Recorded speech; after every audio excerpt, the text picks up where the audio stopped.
Hello, hello, hello, hello, and welcome back to another edition of the most amazing podcast YouTube channel you have ever bear witness to.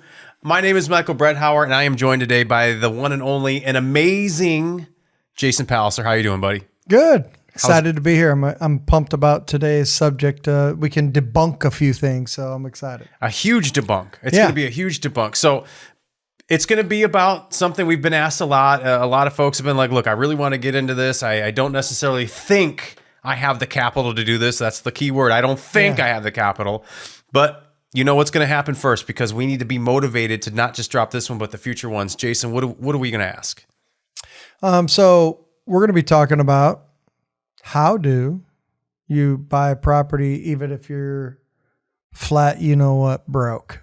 Flat, you don't have to have a dime. If you're broke, that necessarily means you don't have any money to spend on it. And for the record, folks, that's why I love, that's why I love the real estate investment sandbox. I've trained on business growth for outside the real estate sandbox. I've seen probably 700 different types of businesses. I haven't found one yet where you can make money faster with less of your own capital, if not zero of your own capital, than this particular type of business, which is real estate investment. So one that can be as fun as exciting as this too. So make sure you like, comment, subscribe, hit that alert button, because Jason's going to open the floodgates. Yep. For everybody to be able to get into rental properties, even if you think you don't have the funds. Yeah. So what we want to do is we want to break down, hey, how do you simply get your first rental property cash flowing, right? So you get tax deductions, right? That's why people do real estate. And you get cash flow so that whether I decide to work that day or not, I have income rolling in, and you get appreciation. It goes up in value. It's the trifecta. It's the triple winner, right? But I don't have money. I'm broke. Yeah, I don't have money. What do I do? So let's start breaking that down. So here's what we can do. So I want to take you through the process, kind of start to finish. One, to get the ball rolling, we have to identify a property. And again, this is if you don't have any capital. This is the path that I want you to take. So the first is identifying a property that needs some work. So identify a property or a homeowner that has a level of motivation, typically where it needs a little bit of work. Okay. You can do that by driving for dollars. You can do it for code violations, because a lot of times code violations, the houses also need work. But we want to identify an asset that needs a little elbow grease. Okay. Now, once we do that, what we want to do is get the property under contract, find out what the homeowner's issues are and see if we can solve them, and get the property under contract. Now, the moment you get under contract, that's where everybody starts to explode with stress, and they're trying to figure things out, Mike. So Mike, they're getting all, oh, what am I going to do next? Yeah, I'm freaking out. Hey, I worked hard. I got an opportunity. I got it under contract, but now I'm going to go ahead and hit the freak out button. Now the anxiety kicks in. Yeah, the anxiety kicks in because the reality is this. So hear me when I say this. The reality is you're like, well, how am I going to get to the finish line? I don't have the capital. I don't have the money. Here is your virtual, if you will, I don't want to say any type of a drug, but this is going to be your virtual anti-anxiety medication right here. Correct. So here we go. Where most people, and this is why most people don't start, right? They don't start and they sit on the sidelines, or they're getting ready to go, and they don't do anything because they're paralyzed. Here's all you need to do. The moment that you make the decision to start going down this path, on top of you identifying a property that you get under contract, I would block out 1 hour of your professional career. And what I would do is I would interview 5 hard money lenders for the area that you're going to be looking to invest in property. So all I want you to do is go on Google and type in hard money lenders. Let's say it's Austin, Texas, just to pull a city out of a hat. Hard money lenders in Austin, Texas. Hit search on Google. You could probably find 5 or 10 hard money lenders in Austin, Texas that will lend on a property, and they'll do it from what we call a hard money standpoint. Why would that be important to you? Here's why. Because if we're going to get a rental property going and you don't even have the capital to do it, we want to go to a private money lender that lends on or a hard money lender / private money lender that will lend on an asset based upon its own merit, meaning that they just lend on the asset. Hey, do you have a good enough deal? And so what you're going to do is interview these hard money lenders and say, hey, what will you lend on? Okay. And in fact, I'm going to have fun with this. I didn't plan on doing this. I'm going to go ahead and break down for you some questions that when you're interviewing these hard money lenders, it'll be important for you to know. I would say, hey, first of all, like, if I put a good asset in front of you with equity in it, I know you'll lend on it as a hard money lender, but what are your terms? They may say, hey, you got to pay 1% upfront, 2% upfront just to use our money. So if it's a $50,000 deal, and they say it's 2%, you'd owe $1,000. Okay. And, but then they'll say, hey, we'll lend on 70% of the value of the property. So where that comes into play is that you found a good off-market property to get under contract. So you just need to find out what they'll lend on.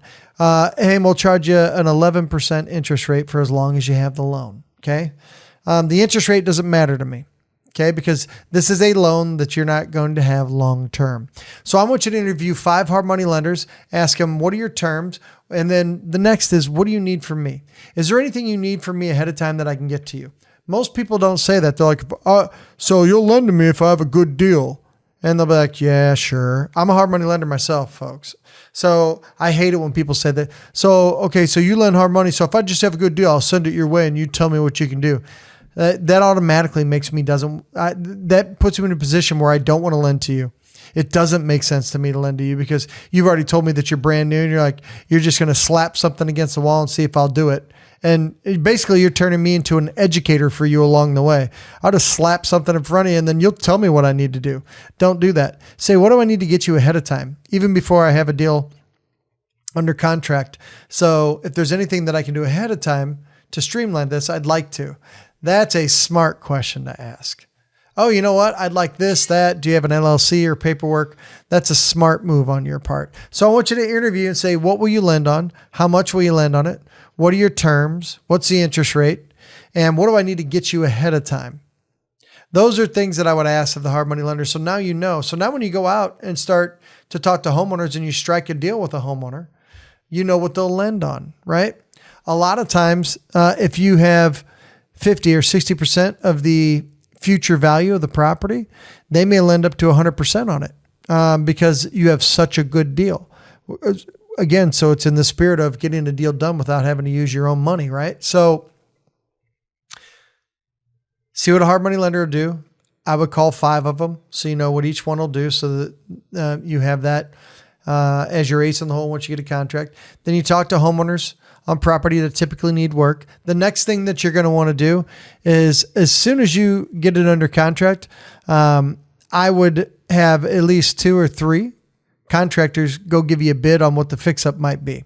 Okay. And because what you're going to want to do as a part of this process is identify an asset, have a hard money lender that is an asset-based lender that will just lend you the money on it. And now we're going to have somebody fix it up. And then our final step is we're going to go to a bank. We're just going to go to a local bank and say, hey, can you pay off my higher interest rate loan? I have a property that I just completed that has good equity in it. And they'll look to lend on your asset. Now, when I say that to you, here's what I need you to hear loud and clear. Hey, book your free strategy session call today by going to 2daycall.com. That's the number 2daycall.com. We'd love to talk to you about how we're tapping into 34 plus lead generation off-market strategies in your market. Most of them too are free. Let's talk about it. Let's see how we can help you and your business thrive right now. Head on over to 2daycall.com. Talk to you later. Bye. Here's a mistake that beginner investors make. Do you know what a hard money lender doesn't want to hear from you? They don't want to hear, hey, I got this good deal and I'm going to fix it myself. I'm going to be my own general contractor. I hope you hear me. That is the fastest way for me to tell you no. You may or may not know why. Here's why. Hard money lenders have been doing if they've got to a position to where they're lending money on houses that need work, which regular banks typically don't do that because that's riskier. So they're already in a spot where they're lending money on a riskier asset, but then they're talking to you as an investor and you're like, yeah, I want to do the work myself. They don't know if you're a plumber or not. They don't know if you're a master painter or not. They don't know if you're a roofer or not. They don't know if you know how to replace a window. You're just trying to get it done cheaper. That's what they hear when you say that.